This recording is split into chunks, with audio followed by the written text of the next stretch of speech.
Maka dari itu, kita sebagai bangsa Indonesia, kita patut bersyukur bahwasannya kita hidup di negara yang sangat subur dan sangat kaya.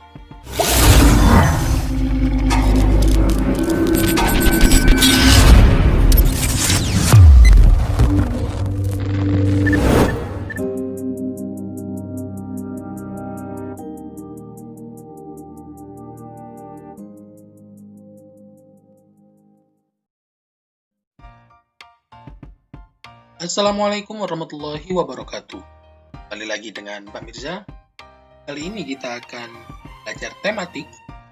Ada tema 2, subtema 1, yaitu ilmu pengetahuan sosial. Nah, sebelum belajar, jangan lupa berdoa dan disiapkan buku pulpenanya. Kalau sudah, silakan pulpenanya dibuka pada halaman 76. Halaman 76 yaitu tentang pemanfaatan jagung dalam kehidupan sehari-hari.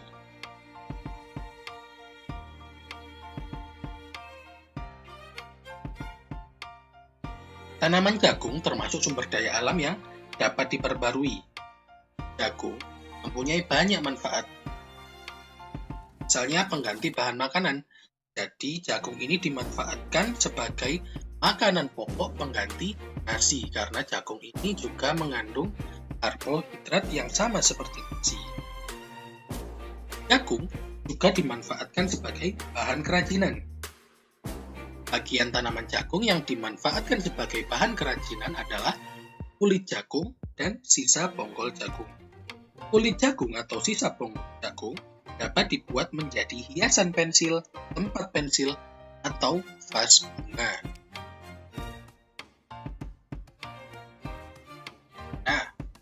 Sekarang silahkan dibuka pulpenanya pada halaman 86, yaitu tentang sumber daya alam berdasarkan kondisi alam di Indonesia.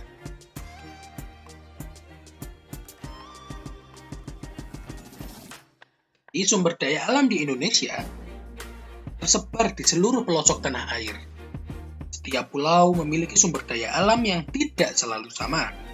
Hal tersebut disebabkan perbedaan kondisi alam. Berikut sebaran sumber daya alam berdasarkan kondisi alam di Indonesia. Yang pertama, Pulau Sumatera. Pulau Sumatera memiliki banyak pegunungan. Kondisi ini dimanfaatkan manusia untuk menanam tanaman budidaya seperti kopi, lada, coklat, tembakau, karet, dan kelapa sawit. Pulau Sumatera pun kaya dengan hasil tambang seperti minyak bumi, batu bara, dan timah.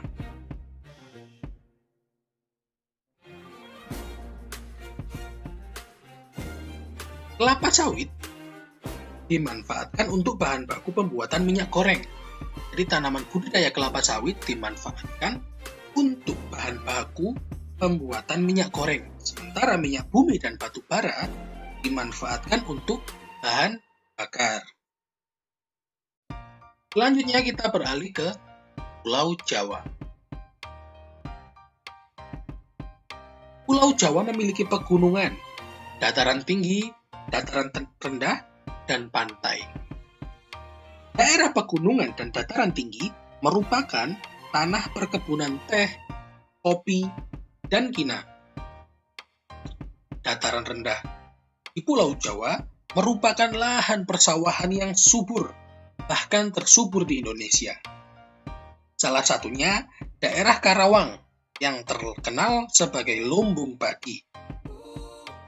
Pada daerah pesisir pantai Pulau Jawa, banyak dimanfaatkan untuk budidaya ikan laut, rumput laut, pertanian garam, dan penjemuran ikan asin. Selanjutnya kita bergeser ke arah utara, yaitu ke Pulau Kalimantan.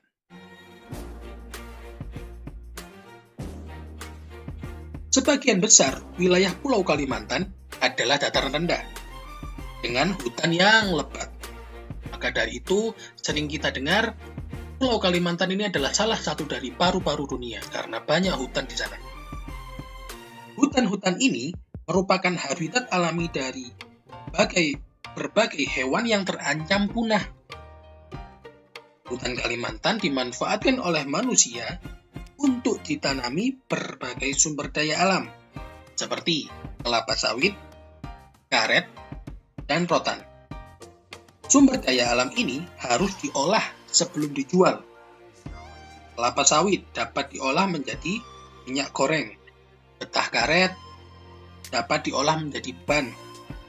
Rotan dapat diolah menjadi kerajinan tangan. Pulau Kalimantan juga kaya akan hasil tambangnya, seperti minyak bumi dan batu bara. Selanjutnya kita terbang menuju Pulau Sulawesi. Pulau Sulawesi menghasilkan sumber daya alam berupa pala dan jagung. Jagung dimanfaatkan manusia sebagai makanan. Pala dimanfaatkan sebagai bumbu masakan.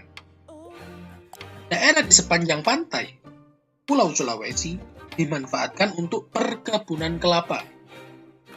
Pulau Sulawesi juga menghasilkan barang tambang, seperti aspal. Aspal dimanfaatkan untuk pembuatan jalan raya. Selanjutnya kita terbang menuju pulau paling timur di Indonesia, yaitu adalah Pulau Papua. Sebagian besar wilayah Pulau Papua berupa hutan konversi dan hutan lindung. Sagu merupakan salah satu sumber daya alam Papua. Sagu dimanfaatkan manusia sebagai makanan pokok, sama seperti jagung dan nasi. Papua juga menghasilkan rempah-rempah yang disukai di pasar internasional. Papua merupakan salah satu pulau dengan hasil tambang yang sangat kaya. Hasil tambang Papua sangat beragam, seperti tembaga, emas, dan logam. Emas dimanfaatkan untuk bahan baku pembuatan mata uang dan perhiasan, seperti anting, cincin, dan gelang. Baiklah, sekarang kita sudah mengenal sumber daya alam berdasarkan kondisi alam di Indonesia. Maka dari itu, kita sebagai bangsa Indonesia, kita patut bersyukur bahwasannya kita hidup di negara yang sangat subur dan sangat kaya. Baiklah, sekian penjelasan dari Pak Mirza terkait ilmu pengetahuan sosial pada tema 2 subtema 1. Terima kasih. Assalamualaikum warahmatullahi wabarakatuh.